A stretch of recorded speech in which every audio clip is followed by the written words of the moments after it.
Yo les gars, j'espère que vous avez passé un bon week-end, que vous allez être bien reposé pour affronter la dureté des marchés en cette première semaine de mars.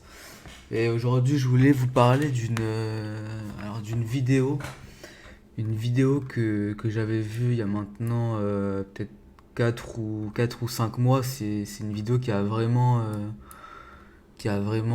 changé ma façon de voir le trading tout simplement. Enfin, ça m'a vraiment ouvert les yeux si je peux parler comme ça. Euh, une vidéo que je vais vous linker dans la description. Mais en gros là que je vais vous expliquer puisqu'elle est en anglaise.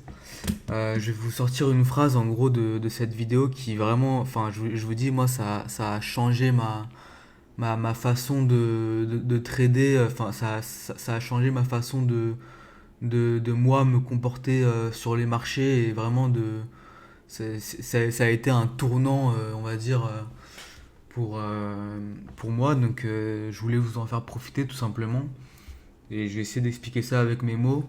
Pour ceux qui comprennent l'anglais, du coup, bah, il y aura la vidéo en description. Et, euh, et voilà, pour les autres, j'ai essayé d'expliquer ça avec des petits exemples et en prenant des exemples de moi, comment j'ai appris de mes erreurs et tout. Et mais en gros, typiquement, ce que je vais expliquer là, c'est exactement ce qu'il dit dans la vidéo, hein, tout simplement. Donc voilà, il y a une phrase qui est ressortie qui résume à peu près tout, que je vais vous citer maintenant. Et puis après, on va la décortiquer ensemble et en espérant que ça pourra vous aider et vous essayer de vous remettre en question si c'est votre but. Et, euh, et j'espère améliorer votre trading tout simplement. Donc, cette phrase c'est: à cause de la nature, de l'essence même des marchés et de leur fonctionnement, 90% des trades que vous allez prendre vont aller contre votre position à un moment ou un autre. Cela va vous mettre sous pression et naturellement vous pousser à arrêter la souffrance et à couper votre trade au pire moment. La sévérité de cette pression est complètement dépendante de la taille de votre position, de votre placement et de votre timing. Bon, c'est une phrase assez anodine comme ça, mais je vais vous expliquer avec un exemple concret pourquoi c'est quelque chose qu'il faut absolument comprendre quand on trade n'importe quel actif financier et en particulier le forex.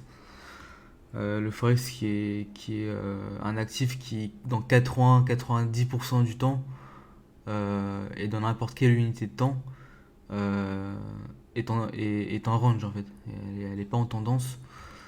Donc c'est encore plus valable sur le forex, mais voilà, comme je l'ai dit, c'est aussi valable dans toutes les classes d'actifs. Donc je sais pas, je vais vraiment prendre une paire au pif et je vais vous prendre une phase de marché qui est en tendance. Bon, pas en forte tendance comme ça, parce qu'on est d'accord que si on regarde sur comment dire, un échantillon de temps plus grand, ce genre de trade là, voilà, quand je vous disais 90% du temps ça range, ça c'est le 10%, ok. Là vous voyez on a une jambe baissière, mais 90% du temps le marché il fait pas ça. Là quand on observe, on est d'accord que c'est pas comme ça, ok. Donc on va remettre en H1, on va remettre en H1 et on va dire qu'on va prendre, voilà, on va prendre ça, ok. On va prendre ça. Ça c'est un bon exemple. C'est une trend, hein. Si on se plaçait à des plus bas ou vu que là c'est une tendance haussière, si on se plaçait à des plus bas en fonction du coup de ce que notre analyse elle disait, en gros par rapport au haut, au bas, etc. Vous voyez. Peu importe la technique que vous utilisez, hein, que ce soit indicateur, analyse technique, figure, machin. Imaginons que vous vous soyez placé à un plus bas, donc dans cette trend là. euh, Après, ça dépend de votre management de position, de quelles sont vos politiques de prise de TP, etc., de placement, machin. Mais voilà, normalement, si vous êtes placé à des plus bas, donc dans votre unité de temps, vous n'êtes pas inquiété, ok? Vous n'êtes pas inquiété. Donc, imaginons, là, on va se mettre donc, dans une traîne comme ça. On va dire qu'on s'appelle Albert, ok? Et Albert, qu'est-ce qu'il fait? Qu'est-ce qu'il fait, Albert? Il trade à l'émotionnel, ok? Donc on va dire que Albert c'est un débutant, mais ça nous arrive tous à un moment ou un autre de trader à l'émotionnel. Donc d'où l'important aussi de, euh, de vraiment couper ses émotions quand on trade. Voilà, plus facile à dire qu'à faire, on est bien d'accord. Mais donc voilà, on va dire hop, je suis Albert, je trade à l'émotionnel, tac. Là je vois une grosse bougie baissière. Ok, tac. On va dire que là, je suis Albert, je vois une bougie baissière, boum. On va dire que je vais shorter ici, ok. Tac. Là, à partir de là, vous voyez, ça commence déjà à chauffer. On va dire que on a mis le stop là. Hop, ça commence à chauffer, tac, tac, tac. Là, ok. Donc là, ça rechute, c'est bon. Euh, comme la vidéo elle le dit, en gros, il y a la pression et le plaisir. Donc là, il était sous pression. Là, c'est le plaisir, vous voyez. Donc là, le fait que la position reaille dans son sens, on est d'accord que vous vous sentez bien, machin. Vous avez l'impression d'avoir fait une bonne décision. Il y a plein de facteurs qui rentrent en jeu, que ce soit votre envie de gagner de l'argent, votre ego tout simplement qui vous dit oh là j'ai eu raison, ok super. Voilà, donc là vous vous sentez bien, ok. Boum, tac tac tac tac tac. Là ici déjà, même là vous sentez... en fait quand vous avez un profit qui est déjà intéressant et que vous voyez votre position remonter, ce qui est complètement normal, ce qui est complètement normal, déjà vous commencez à vous sentir un peu moins bien. Alors que comme on l'a vu tout à l'heure, déjà là quand vous étiez là, vous étiez sous pression, mais même quand vous êtes en profit et que vous voyez la position remonter contre vous, vous vous sentez déjà un peu plus mal. Donc déjà, posez-vous la question à ce moment-là, imaginons, et ça on en reviendra tout à l'heure, si à partir d'un moment comme ça, vous sentez, dès qu'il y a un retracement, vous sentez un inconfort, ok. Euh, à quoi c'est dû? Est-ce que c'est dû à vous? Est-ce que c'est dû au marché? Bon, je vous le dis tout de suite, c'est pas la faute du marché, on est bien d'accord. Le marché, c'est le marché, il est ce qu'il est. Si demain le marché revient contre vous, vous allez pas dire ah, oh merde, c'est la faute du marché, stop hunt, arnaque, voilà. Non, déjà, vous allez jamais arriver à, à trader sur le long terme si vous prenez pas les responsabilités de vos actes. Posez-vous plutôt les questions. Est-ce que si je vois un retracement comme ça sur ma position et que je ressens une sorte d'inconfort, à quoi c'est dû? Ok. Donc voilà, tac, hop, hop, hop, hop, hop. Là, ça remonte. Tac, vous clôturez. Vous voyez que ça remonte, vous n'avez pas envie de perdre votre profit. On va dire que vous clôturez ici. Tac, hop. Là, vous voyez une bougie comme ça. Vous dites, et sachant que c'est des bougies 1 heure, donc vous avez bien le temps de réfléchir. Une bougie comme ça, Bernard, il fait quoi? Il va se placer ici, parce qu'en gros, il aura vu que là, c'est un double top. Ok? Un double bottom, pardon. Ok, tac, double bottom, boum. Il se place là. Il a eu raison, il a eu raison, il a eu raison, il a eu raison, tac, tac, tac. Là, il est content, Albert, hop.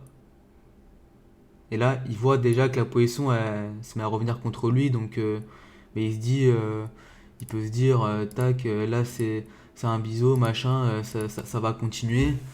Là, c'est ce qu'on appelle le biais de confirmation, c'est-à-dire que peu importe les circonstances, on va toujours essayer de trouver, on va toujours essayer de trouver un argument pour dire que notre position elle est bonne et que on n'a pas de raison de, enfin il n'y a pas de raison qu'on ait eu tort sur cette décision là.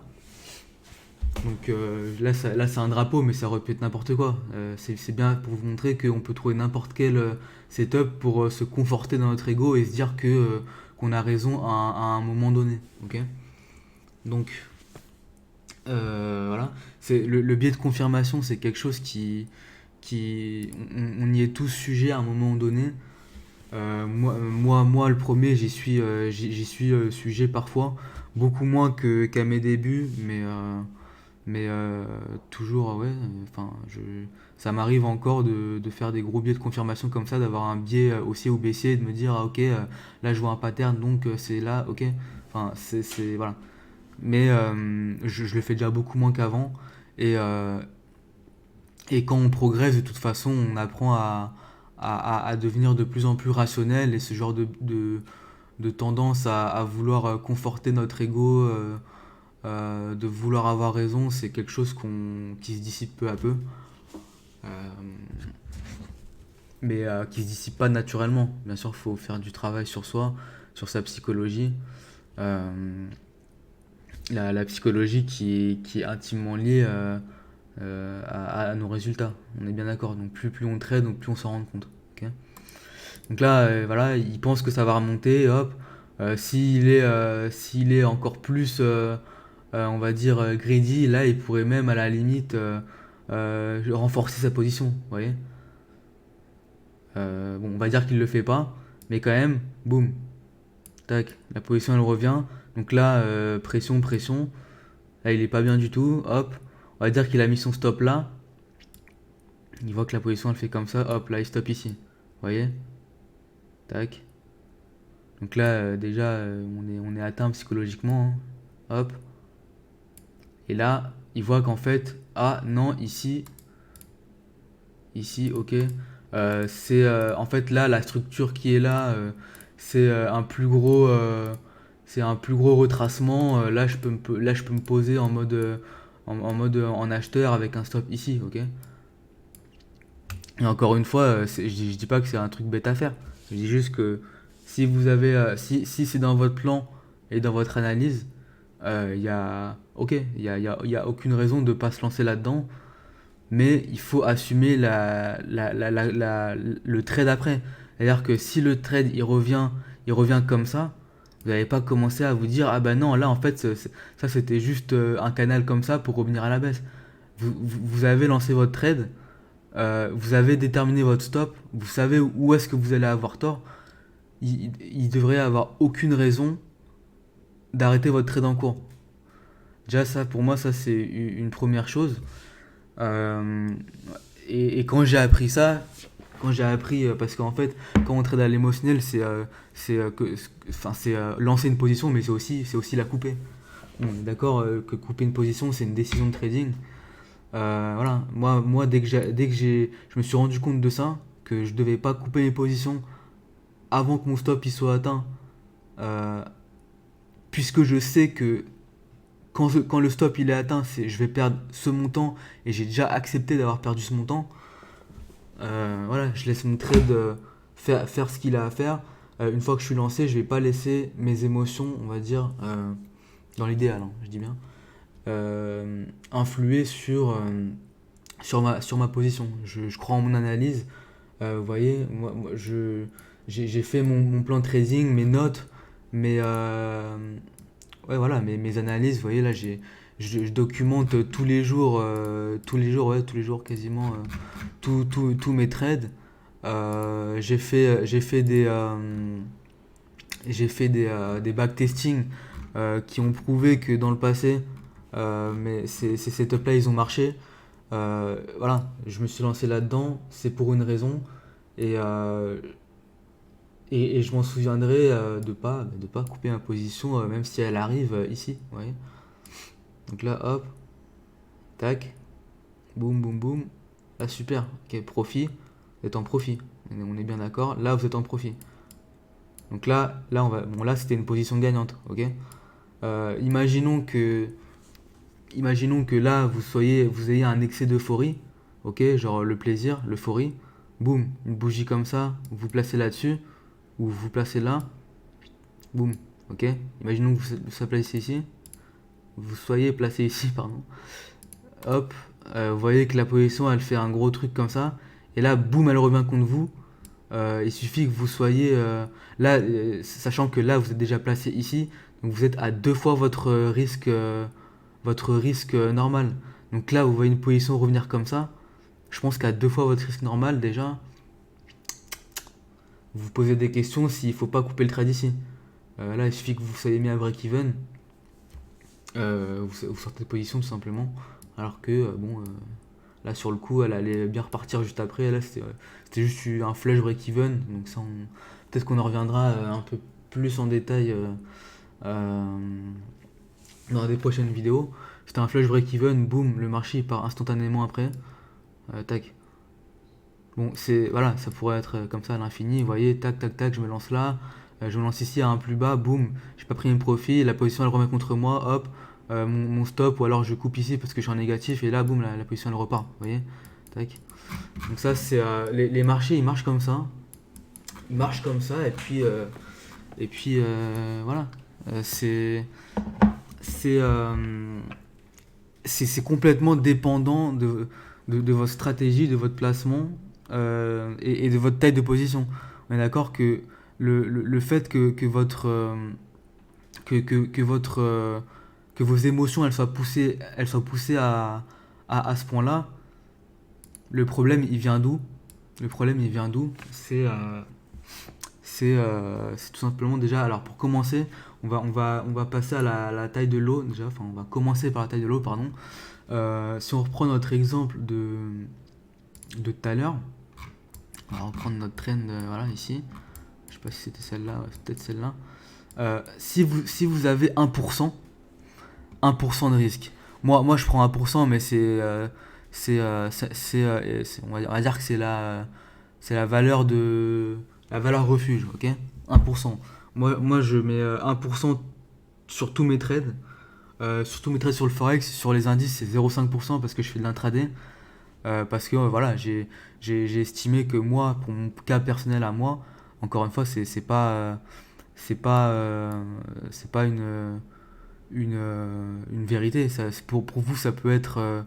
Vous pouvez parfaitement tenir un trade que vous avez mis à 2 ou 3%, et tant mieux. Mais moi, voilà, j'ai estimé qu'à partir de 1%, c'était vraiment la limite que je pouvais faire de risque par position. Vous voyez, quand j'ai une position qui est perdante, enfin voilà, qui est dans le rouge, voilà, j'ai 1%, je peux assumer de perdre 1%. Par contre, il suffit que j'ai 2 ou 3 positions à 1% sur le Forex. Là, imaginons que les 3 positions, ça peut arriver, hein, que mes 3 positions soient dans le négatif. Là, ça commence à faire. Imaginons qu'elles soient négatives de 50%. Donc ça veut dire que j'ai déjà 3 trades à 50% dans le négatif par rapport à mon stop. Je suis déjà donc à 1,5% de perte. Et là, vous voyez, même là, je commence déjà à ressentir des émotions négatives. Donc, imaginez, et retenez bien ça, imaginez, parce que ça, on n'y pense pas, effectivement, quand on n'a pas de trade en cours là, à l'instant T, on peut se dire, ouais, je peux prendre 2%, si je perds ça, c'est bon. Mais en fait, c'est tellement plus compliqué que ça. Enfin, vous voyez, c'est en mode, vous avez 3 positions perdantes. Qu'est-ce qui vous dit que à l'instant T, avec la pression des marchés, là ça fait déjà 3 jours, 4 jours que les marchés ils battent à plein régime, que vous avez peut-être déjà perdu de l'argent le jour d'avant, donc que vous êtes un peu sur une pente glissante. Qu'est-ce qui vous fait dire que vous n'allez pas couper des positions, on va dire si vous êtes placé ici, à ce niveau-là, et que en fait vous l'avez coupé, mais que cette position-là, elle aurait pu vous rapporter 4%, 5%. Donc au final, vous avez juste perdu vos positions là, qui auraient pu être gagnantes parce que Tout simplement, vous avez trop risqué. Vous avez trop risqué. Faut trouver l'équilibre, et même si vous vous dites ouais 0,5% c'est pas beaucoup, franchement je vais pas gagner beaucoup d'argent euh, je vais pas gagner beaucoup d'argent sur cette position, pensez pas à cette position.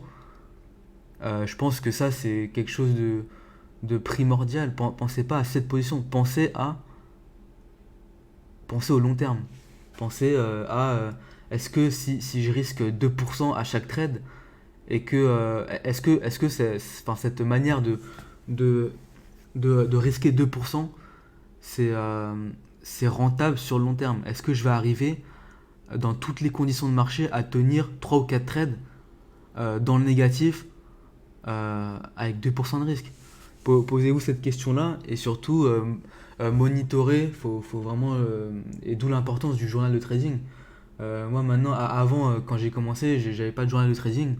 Parce que tout simplement j'avais la flemme, enfin, je voulais directement ouais, être sur les marchés, euh, être sur les marchés, voilà, trader, opérer sur les marchés, je me sentais frais et tout. En fait, je me rends compte que 90% du temps, et j'ai appris à me mettre ça dans la tête, 90% du temps, qu'est-ce que je fais sur les marchés? Je documente des trucs, je fais des analyses, ouais, je fais ouais, des analyses, des backtests. Euh, je monitore mes propres émotions au moment de chaque trade pour ne pas avoir à faire les mêmes erreurs. Là, vous voyez, hop, j'ai un truc, erreur à ne jamais refaire. Euh, J'avais quoi? J'avais, ouais, dans mon journal, petite pensée en mode pétage de câble USD JPY, vous voyez, genre des petites réflexions comme ça qui vont me faire, on va dire, me remettre en question constamment au fur et à mesure. Et surtout, le fait de le noter, en fait, bah, je vais y penser plus tard pour pas refaire la même erreur. Ça a été, on va dire, bénéfique. Et franchement, et c'est vrai que quand on commence le trading, on se dit, ouais, c'est chiant de journaler tout. Moi, je veux faire de l'argent maintenant. Non, à force de vouloir faire de l'argent maintenant, vous allez juste tout perdre. Et vous êtes surtout vous êtes focus sur le résultat d'un trade donné, et pas sur le pas sur la j'arrive pas à trouver le mot, ouais, le processus en soi. Ouais, c'est chiant d'écrire un truc, mais vous allez voir que quand vous allez voir que en fait les bénéfices, rien que de monitorer ces émotions, de monitorer ces trades, ça a un impact tellement positif sur votre trading à long terme. Quand je dis à long terme, c'est ouais, plusieurs semaines, plusieurs mois. Vous allez vous documenter tout seul. Et c'est comme ça que vous allez apprendre. Ibrahim, ça, il le dit très bien, il a un plan du jour, il a un journal. Moi, c'est vraiment en regardant ses vidéos et ses lives que ça m'a vraiment poussé à le faire. Et à ce jour-là, je regrette pas. Donc voilà. Pour en revenir à un truc, donc voilà, il y a la taille de position. La taille de position donc, qui est entièrement dépendante de, euh, de votre trading, de vos émotions. Donc si à un moment donné, vous sentez que vous êtes trop investi émotionnellement, et je dis ça dans toutes les conditions de marché, que vous ayez un trade, parce que oui, un trade, voilà, on n'est pas trop affecté, mais imaginons que vous soyez dans la condition de marché où c'est très volatile, vous avez beaucoup de positions dans votre portefeuille, et que vous avez déjà 3 ou 4 trades perdus dans la semaine. Est-ce que ça, à ce moment-là, vous sentez pas trop investi, vous n'êtes pas en train de péter un câble? Bah là, c'est que, voilà, je suis désolé de vous l'annoncer, mais il va peut-être falloir commencer à baisser son risque. Et voilà, moi j'ai pris du temps à le faire, c'est vrai que j'avais le seum de baisser mon risque, parce que je voulais trop voir le gain qu'il y avait devant moi, et pas le processus, pas le long terme. Voilà. Ok, donc ça c'était pour la taille de position. Maintenant on va prendre en compte le placement. Donc le placement, très important. Albert, prenant de la graine. Le placement. Albert, là, clairement, il a vu une tendance haussière. Il s'est placé, ok. Donc ça, c'est un cas extrême. C'est vraiment ce qu'on fait quand on débute. Là, j'ose imaginer qu'on fait plus ça à ICT. Euh, mais là, c'est un cas extrême, ok. Vous voyez, là, hop, boum. Il s'est placé là. Et là, en fait, dans la big picture, entre guillemets, il s'est placé au milieu. Il s'est placé au milieu, ok. Il était peut-être positif à un moment donné, mais il s'est déjà en se plaçant après une bougie comme ça et au milieu d'un mouvement. Bon, effectivement, comment il pouvait savoir que c'était le milieu d'un mouvement? Il pouvait peut-être croire que ça, voilà, c'était un retracement et que là, ça allait partir au ciel. C'est possible. Mais comme je vous dis, les marchés, ils font pas ça 90% du temps. Donc, déjà, rien qu'en se plaçant là, il met pas les probas de son côté. Vous voyez? S'il se place à un plus bas, donc ici, donc c'est-à-dire en fait de détecter le mouvement avant la plupart des gens. Et c'est là où votre analyse, elle rentre en jeu, bien entendu. Euh, Votre analyse, elle est censée normalement vous faire positionner au plus bas ou au plus haut. Ok. Là, je vais prendre un exemple. Je vais prendre USD CAD. Ok. USD CAD, sur lequel je me suis placé ce matin à 1h du mat parce que encore une fois, j'avais mon plan bien écrit. Alors attendez, juste 2 secondes.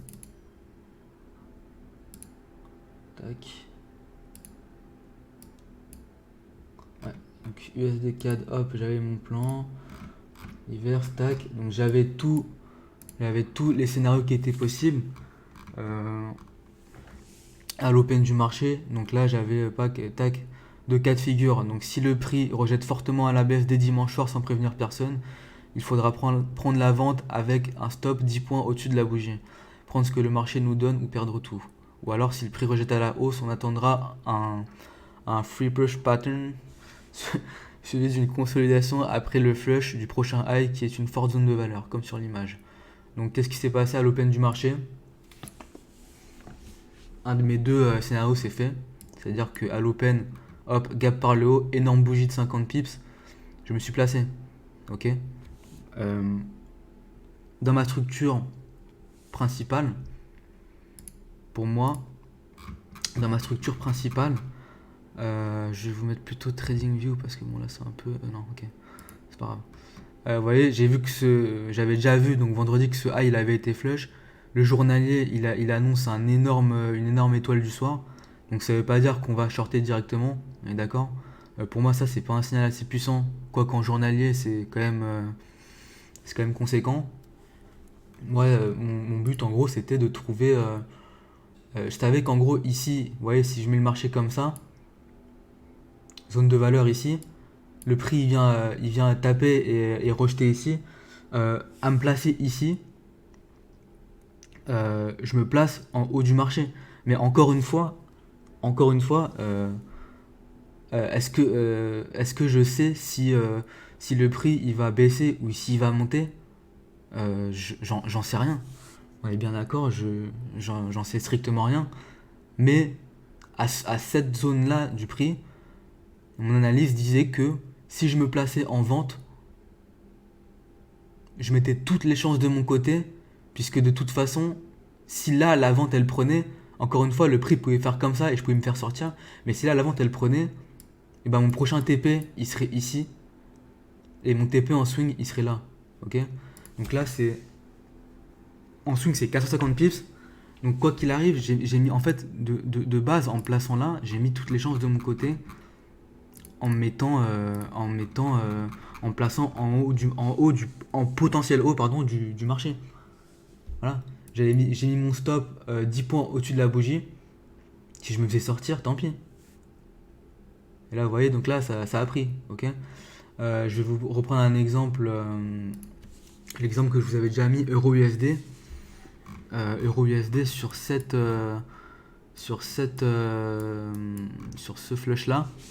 Donc pour ceux qui veulent revoir ma vidéo, allez-y. Bon, je vais pas refaire l'explication, mais en gros, je considérais qu'ici c'était une zone de valeur. Euh, j'ai attendu le rejet, donc overmove, tac, consolidation, j'ai shorté là.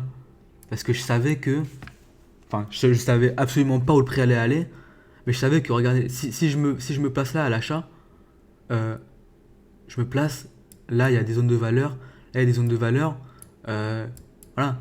Mais si je me plaçais en vente, je me plaçais en haut, tout simplement, en fait. Et puis, donc, je me suis placé là, tac, tac, tac, j'ai laissé ma position faire ce qu'elle avait à faire, et je suis sorti ici. Donc la semaine d'après, qu'est-ce qui s'est passé? Là, j'ai vu des consolidations, mais regardez, à quel moment ici, genre, je me plaçais en haut du marché. Imaginons que je me plaçais là, tac, je me plaçais là, on va dire, sur les hautes consolidations ou au breakout.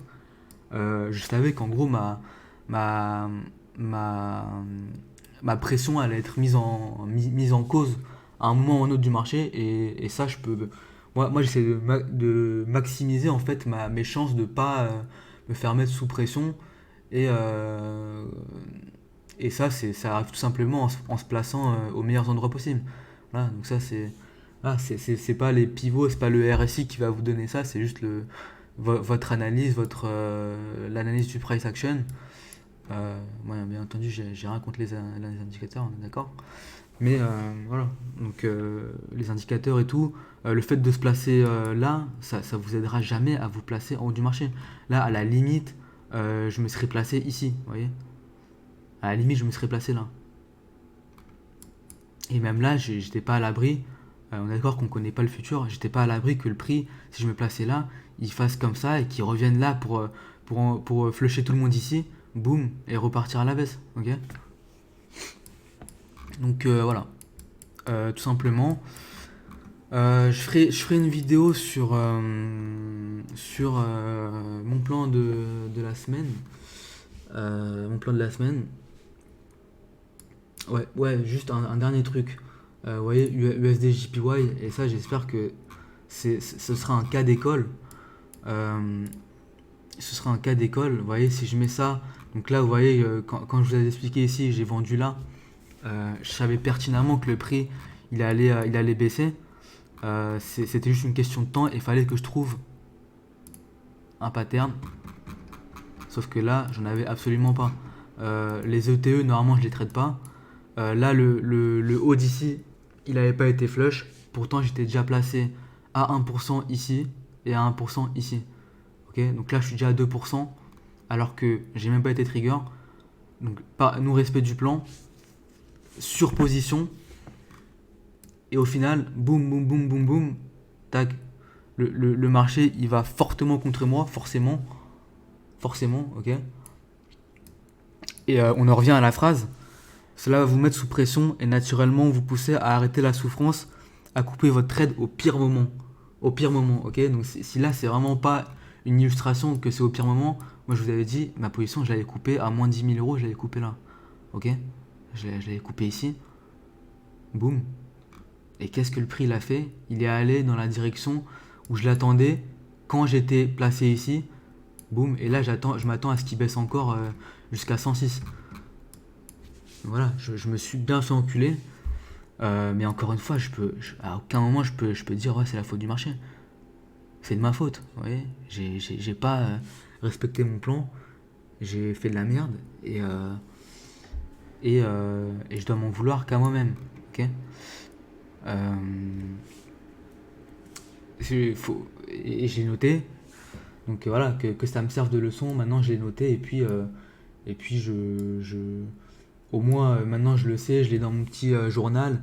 Et ça m'aidera à la suite à ne pas lever mon stop, ne pas penser à mon ego, couper, respecter mon plan et couper quand il faut, au moment où je l'avais dit de base. Voilà. Point barre. Ok.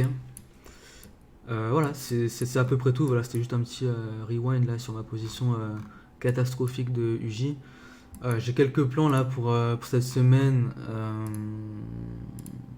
Vous voyez, euro USD, on va dire que j'ai un plan vendeur qui me permettrait de me positionner en haut du marché dans le cas où ça partirait à la baisse. Ça veut pas dire que je sais que le prix va aller à la hausse ou à la baisse. J'en sais rien. En plus là, vous voyez, forte zone de valeur. Là, c'était le prix où, vous voyez, le prix avait bien chuté juste après. 1,11. Là, je trouve un pattern. J'essaie de trouver un pattern. En gros, mon pattern, ce sera ça. Tac, je vous mets Euro USD là. Là, je suis en H1. C'est en gros tac, tac, tac. Dernier plus haut. Je m'attends à ce que les traders ils se fassent trap, ils croient à une hausse. Ok. Donc j'attends un signe qu'il y a ce genre de pattern qui va se passer. J'attends que le prix revienne en dessous de la ligne. Consolidation. Si ça casse à la baisse, je prendrai l'achat avec un stop ici. La vente avec un stop ici. Ok. Voilà, ce sera le seul plan vendeur que j'aurai. À la hausse, bah, je laisserai le prix partir sans moi. Et puis j'attendrai d'avoir un pattern qui me permettra, dans la structure actuelle, d'acheter à bon prix. Donc, c'est-à-dire, là, le prix va faire ça, ça, ça, ça. Moi, je ne me placerai pas sur ces pullbacks-là. Je me placerai plutôt dès que le prix fera un énorme retracement comme ça. Hop, hop, ok. Là, ça augmente mes chances. Là, si je me place là, euh, oups, le prix, il pourrait très bien, vous voyez, il pourrait très bien continuer comme ça. Mais il pourrait très bien aller chercher la liquidité, tous les mecs qui sont placés ici, et que moi je me fasse trap et que je parte avec une baisse. Donc moi, ma stratégie, c'est d'attendre une arnaque, que le prix revienne fortement, avec des patterns un peu plus compliqués que j'ai étudiés, que j'ai backtesté et tout. Mais en gros, voilà, mon but c'est d'acheter à bon prix dans la tendance principale si ça va à la hausse. J'achèterai pas le breakout des 111. Voilà. Enfin, à mon sens, pire erreur. Voilà, si ça marche pour vous, c'est que vous avez la technique pour et tout, et que vous êtes rentable et tout, et que voilà, c'est très bien. Mais pour moi, j'achète plus les breakouts. À la limite, s'il y a un pullback, vous voyez, tac, pullback sur les 1,11, je pourrais considérer d'acheter. Mais même ça, je me méfie en ce moment des pullbacks sur les chiffres ronds. On va dire qu'il faut que ce soit confirmé par d'autres figures ou par d'autres arguments tout simplement avant de le prendre, ou alors par une unité de temps un peu plus élevée comme le H4, etc. Ok. Donc voilà, ce sera tout pour aujourd'hui. Je ferai peut-être demain une vidéo sur les plans que j'ai pour la semaine. Là, on va attendre que le marché il se mette en place. Vous voyez que moi, généralement, le lundi, je trade pas. Euh, J'attends que le marché il nous offre des patterns. Vraiment, je suis en mode observateur. Voilà. En plus, ça permet de moins se mettre la pression dès le lundi. Ça fait 4 jours de taf au lieu de 5. Donc, imaginez que je fasse des trades impulsifs le lundi. Je suis déjà dans la merde pour la semaine. Vous voyez. J'ai remarqué qu'en tradant lundi et vraiment en restant observateur, sauf là, donc sur USD4, vu que j'avais mon plan pour l'open du marché à 1h du mat, voilà, ça me met à l'abri de faire des conneries le lundi et d'être dans un mauvais mood pour la semaine qui suit. Ok. Donc voilà, j'espère que ça vous aura aidé. Je vous mettrai la vidéo en description. Allez la voir, franchement, moi ça m'a vraiment ouvert les yeux de fou. Et passez une bonne semaine. Que les trades aillent dans votre sens, soient avec vous. Et voilà, peace les gars. Bye.